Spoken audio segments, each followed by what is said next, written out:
So anyway, I negotiated a deal with them, but obviously this was a completely new idea. So I committed to only 10,000 pieces. But what I promised them was that we would do a pack that actually reflected their marketing of the Batman game. And the fact that there was an Amiga inside was almost incidental. Now, Ocean were very worried because they just paid out $1 million and they anticipated it was going to cost them another $1 million to make the game.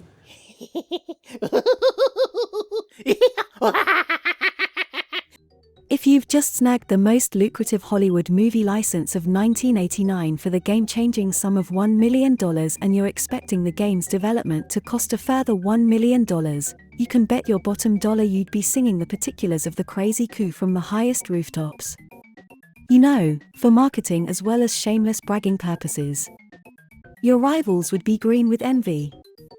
Former Commodore Hunter Not a Farmer, David Pleasance, knows these colossal fiscal figures for a fact, so they are bound to have been cited in the gaming press of the time.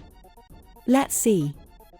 Zap 64 previewed the upcoming game release in issue 52, published in August 1989. They somehow failed to mention the scary licensing fees. Unsurprisingly, they weren't alone.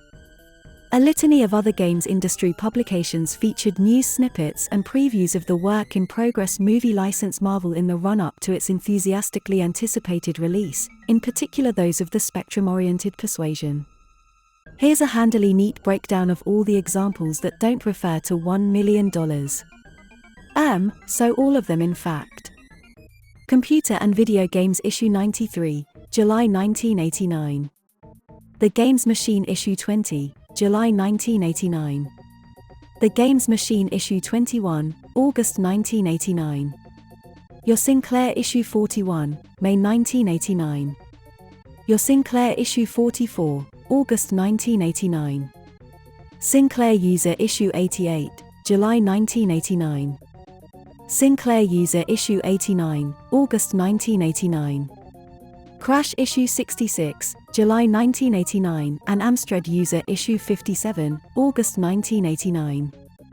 Issue 90 of Sinclair User, published in September 1989, was accompanied by a cover tape which included a 2-minute playable demo of Batman's first level. It's quite rightly referred to as a megatape, and the staff were all jolly excited about the prospect of unveiling it to the slathering masses. So dumbfounded were they by the momentous occasion, highlighting the $1 million phenomenon totally slipped their minds. In issue 246 of Retro Gamer you'll find a 9-page tribute to Ocean Software. At no point in the article does it mention how much moolah Ocean paid to acquire the Batman license. The same can be said of the 268-page history of Ocean Software book published in 2013. Say you could source a Making of Batman the Movie Game article, you can bet your bottom dollar that would be the perfect place to check for critical details such as licensing costs, given that the information had clearly already been shared with Ocean outsider, David Pleasance. Funnily enough, Retro Gamer issue 41 harbors said coverage. Guess what? No reference is made to 1 million of anything, let alone dollars. How about interviews with former Ocean Development VP, Gary Bracey, the man responsible for negotiating the tantalizing deal with Warner Brothers? He'd definitely be the one to allude to this unprecedented trivia. Oh look, there's an 8-page chat with the legend himself in Retro Gamer issue 68. If you can find anything within it so much as hinting towards the outlay of licensing Batman for the purposes of game translation, I'll gift you $1 million myself. Gary has given a squillion additional interviews over the years since leaving Ocean. None of these address the subject either. In May 1990, once the furore had dwindled and the dust settled, Ace magazine, in issue 32, published an article revolving around the theme of licensed games.